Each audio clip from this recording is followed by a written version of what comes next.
જવાને બદલે મંગળમાં પહોંચી જાય.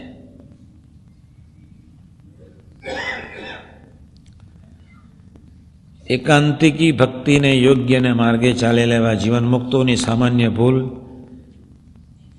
હજારોનું સત્યાનાશ કરી નાખે.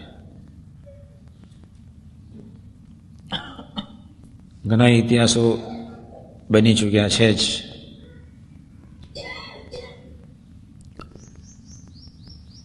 શિબિરનો મુખ્ય હેતુ એક જ છે,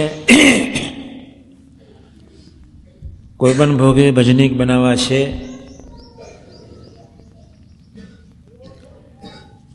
ભજનમાં બે વસ્તુ નડે જ, હૈયાના સંકલ્પ વિકલ્પને આળસ. તમે લોકો તે વખતે જોરથી ભજન કરજો, ઉચ્ચ સ્વરે કરીને, તાલીઓ પાડીને.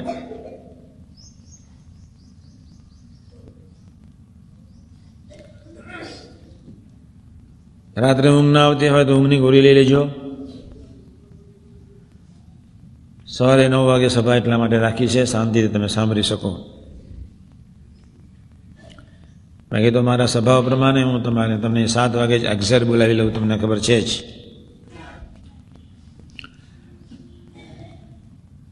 સાત આઠ પ્રવચન કરવાનો છું આ વાતને સમજાવવા માટે, અને હર્ડલ્સ એના વિઘ્નોને વિચારવા માટે, વિચારી શકો તે માટે, જાનપણે તમે જીવી શકો તે માટે, એનાથી દૂર રહી શકો તે માટે.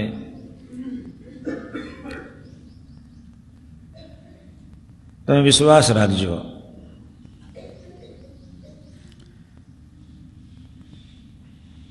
આ વાતમાં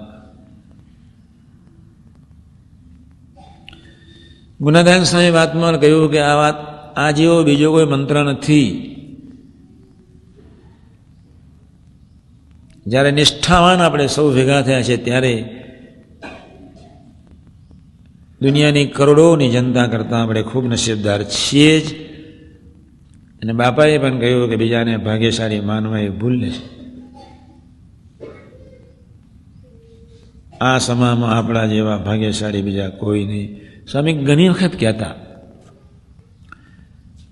તમે તમારા મન બુદ્ધિથી પાર જઈને આત્માને આ વાતને સમજાવવા માટે પ્રયત્ન કર્યો છે? પ્રશ્ન છે.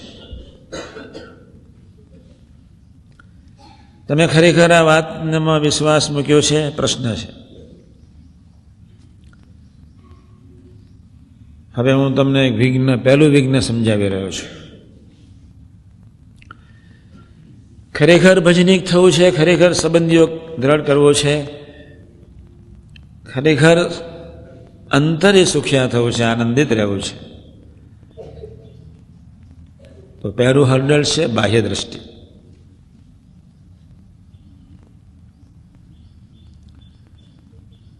આજે એના પર હું થોડી ગોષ્ઠી કરી લઉં છું.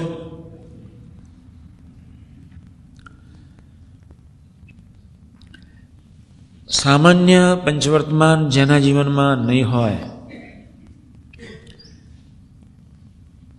આયુર્વેદિક એવું કહે છે કે આયુર્વેદિકની દવા તો લાગે ગઈ જો તમારા જીવનમાં કોઈ વ્યસન ન હોય તો. મગનલાલ આયુર્વેદિક દવા કરાવડાવે પણ સાથે બીડી ફૂંકતા હતા. કાલે એક ભાઈને મેં મોકલ્યા કેન્સર માટે.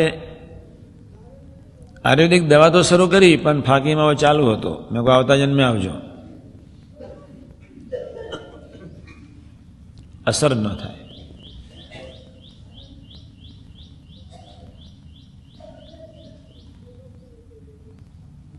કોઈ પણ ભોગે ખાસ અંદર બેસનારા ખૂબ ધ્યાન રાખજો.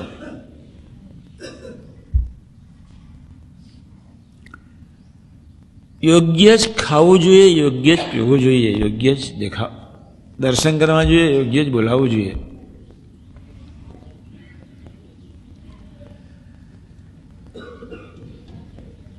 નથી સ્વભાવ છૂટતા તો ભજનીક બનાવવા છે બસ. તમારે સૌએ અંતરથી સંકલ્પ કરવાનો છે, અંતરથી મન બુદ્ધિથી પાર જઈને સંકલ્પ કરવાનો છે કે મહારાજ મારે કોઈ પણ ભોગે આ વાતને સિદ્ધ કરવી છે, મને બળ આપશે. અંતરના ઉડાનથી મન બુદ્ધિથી પાર જઈને દરરોજ તમારો એક એક દિવસ, નૂતન વર્ષ, નૂતન પ્રભાતની જેમ મંગળકારી છે એમ માની, એક એક સેકન્ડ સુવર્ણમય છે એમ માની, એક એક સેકન્ડ અબજો રૂપિયાની છે એમ માનીને આપણે જીવવાનું છે. બહુ થોડા સમય માટે પૃથ્વી પર પ્રભુએ આપ્યા અને જે પ્રાપ્ત કરવાનું છે એના માટે બહુ થોડો સમય છે. ત્યારે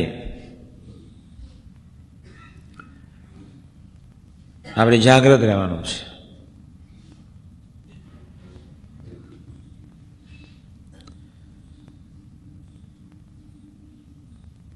પાદરિક સંતો ખૂબ જાગ્રત રહે. જેની ઉપર જવાબદારી છે એને તો ખૂબ જાગ્રત રહેવું જોઈએ. મૂળ વાત પર હું આવી જાઉં.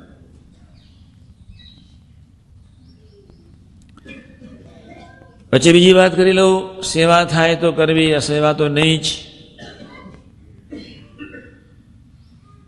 ભલે કદાચ આપણે બીજાને સત્સંગ ન કરાવી શકીએ, પણ આપણું વર્તન એવું હોવું જોઈએ કે જેને લઈને આપણો બીજાને ગુણ આવે.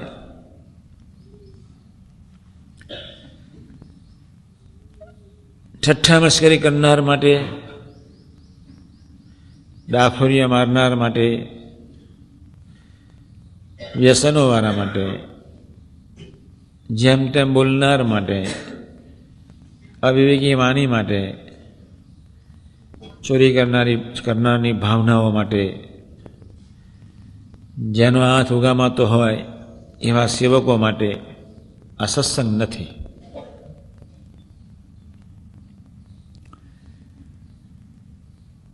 શિક્ષાપત્રી મસ્ટ.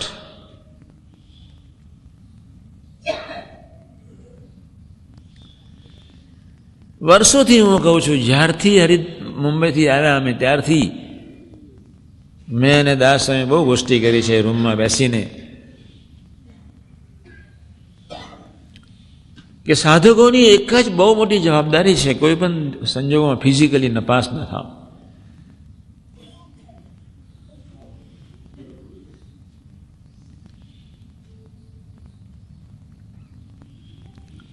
કોઈ સંજોગો, અને કદાચ નપાસ થયા તો રડીને પ્રાર્થના કરો, કોઈ પ્રાયશ્ચિત લઈ લો. પ્રશ્ન છે ભજનીક બનાવવા છે બસ. તેટલા માટે મોસ્ટ ઇમ્પોર્ટન્ટ વતના છે. શરૂઆત કરીએ છીએ પ્રથમ 18.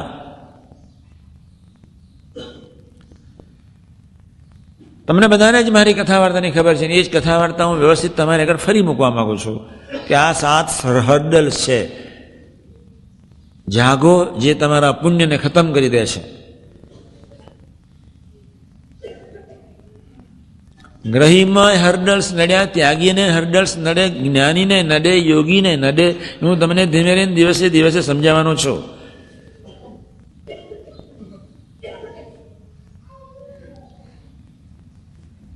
તમને બધાને ખબર છે, શ્રવણે એના મધર ફાધરને ફેંકી દીધા. ધરતી બોલી. તમને બધાને ખબર છે, લક્ષ્મણજીમાં રાવણનો પ્રવેશ થયો. તમને બધાને ખબર છે, 65 વર્ષ